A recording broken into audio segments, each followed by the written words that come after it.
Hola, buenos días, buenas tardes, buenas noches. Como les digo siempre, depende del momento en el que puedan mirar el video para orientarse.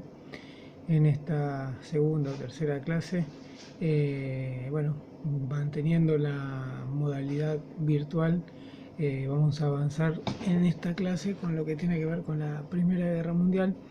En cuanto a la clase anterior, leí las reflexiones que hicieron, los análisis que hicieron. Algunos son muy interesantes, otros faltan que lo hagan, así que bueno, vayan haciéndolo. Lo que sí les pido es que lo pongan dentro de la clase, no en el tablón principal, porque si no se hace muy complicado seguir el hilo. Así que bueno, los que vienen medio rezagados, adelante, sigan leyendo, y los que vienen al día, buenísimo. Pero sigan la lectura y sigan las clases, porque después cuando haya que hacer un trabajo práctico, si no se van a encontrar como que se va a hacer todo junto. Lo que tiene que ver con esta clase que dijimos sobre la Primera Guerra Mundial, bueno, nosotros vimos el desarrollo de la segunda etapa de la Revolución Industrial, lo que significó como el desarrollo del capitalismo, cómo las grandes potencias industriales se fueron desarrollando. En esa etapa de fines del siglo XIX y principios del siglo XX se va a dar un proceso que se lo conoce como la paz armada, que ni más ni menos para los historiadores y para los analistas de ese momento y de los que lo analizaron después, no fue más que un preparativo para el enfrentamiento que se van a dar entre las dos grandes potencias imperiales y capitalistas de ese momento. Eso era la paz, lo que fue la paz armada, ¿sí? O sea, era prepararse para una guerra. Ese enfrentamiento va a ser básicamente entre los imperios, los países, digamos, representados por los imperios. Alemania por un lado, apoyado por el Imperio Austrohúngaro, el Imperio Otomano, y por el otro lado vamos a tener a Inglaterra, a Francia y a Rusia. Rusia era el Imperio Ruso, ya veremos en la próxima clase sí la Revolución Rusa, pero era el Imperio Ruso, pero iba a estar enfrentado a Alemania y al Imperio Otomano, obviamente por lo que tiene que ver por la parte de los Balcanes. Esto va a estallar en 1914, ese enfrentamiento. La excusa va a ser el asesinato del archiduque, pero lo cierto es que las dos grandes potencias tenían que dirimir sus fuerzas de alguna manera. El culpable de todo esto va a ser Alemania, así lo va a marcar un poco la historia.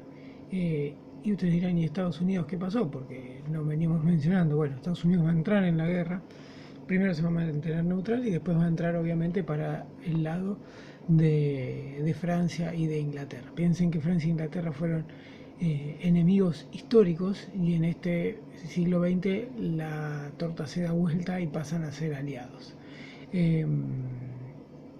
Estados Unidos va a ser el gran triunfador de la guerra, porque va a ser el que va a refinanciar la reconstrucción de Europa, y después vamos a tener como consecuencia también de esa reconstrucción la crisis económica de 1930, pero eso ya vendrá más adelante. En lo que tiene que ver también con la Primera Guerra Mundial, Estados Unidos, como les decía, va a ser el gran triunfador.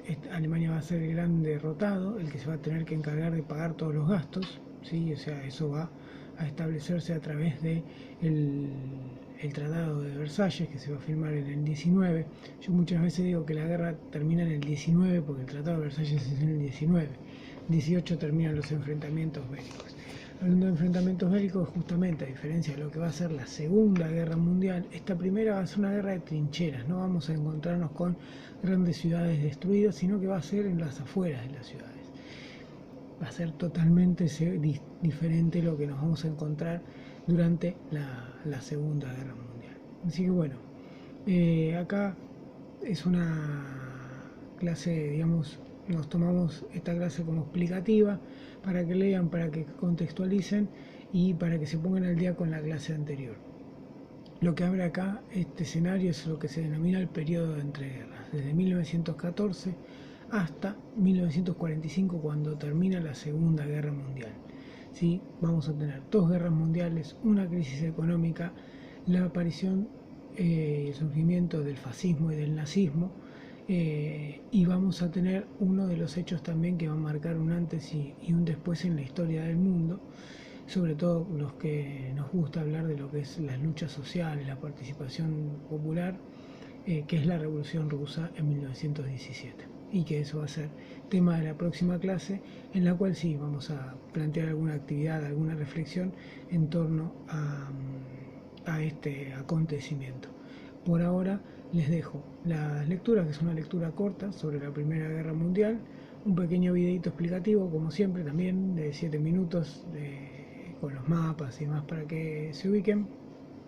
Y cualquier duda o consulta, obviamente no hay ningún problema que lo hagan, no, como digo siempre, su pregunta no molesta, pero sí tratemos de mantener que se haga dentro de lo que el espacio que le doy a la clase, no en el tablón, porque si no se me pierde el hilo de las conversaciones y de las consultas. Así que bueno, buena semana, cuídense y nos vemos el martes que viene.